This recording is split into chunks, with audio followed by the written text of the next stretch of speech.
Hey everyone, my name is Dan Peterson and I'm an advanced trainer for the Nurtured Heart approach. I wanted to let you know of a new resource that's available for those of you that are interested in additional ways to implement the Nurtured Heart approach in your home, your school, or your office. It's an ebook that I created along with some other advanced trainers, some parents, teachers, even some clients that is geared towards giving you hands-on, concrete ways to implement this approach in whatever setting you work in. So what I've done is I've kind of surveyed some people, I've talked with some people, I've observed some classrooms, and just kind of came up with some really easy ways that you can start implementing this approach in whatever setting you work. And what I wanted to show you real quickly is a picture of a classroom that I think really captures one of the key tenets of the Nurtured Heart approach, which is the adults, the significant people in kids' lives as being the ultimate entertainment center, or be the prize, or even this concept of we are the toys, where toys are us.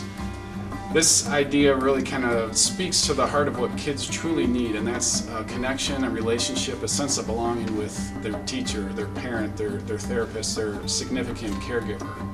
And that a lot of the behavior they have is really rooted in how do I get that relationship need met.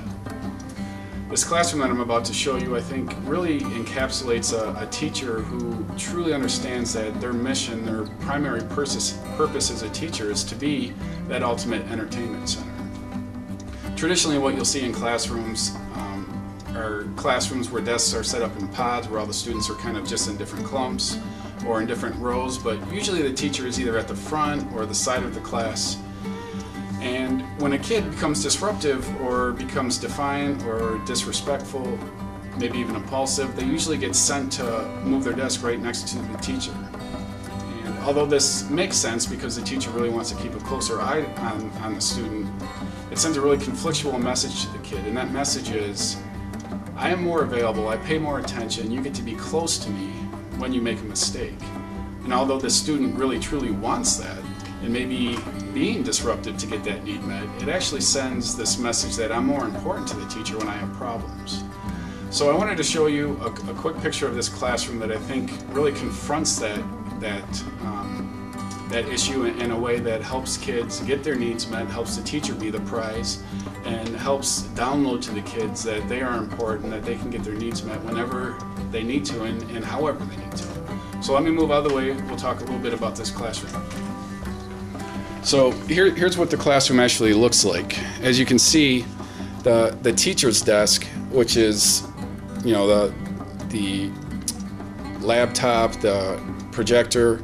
It's kind of hard to see because there's a lot of things in the way, but really what he has decided to do is say that I'm going to be the center of this classroom. I'm going to actually make it the norm where the desks that you can see, I think there's actually 1, 2, 3, 4, 5, 6, 7 desks that are actually bumped up against his. Now, these aren't the kids that got bumped there because they're in trouble. These are the kids that maybe are impulsive, maybe energy challenged, maybe just kind of high needs, but he's made it the norm for them to be next to him.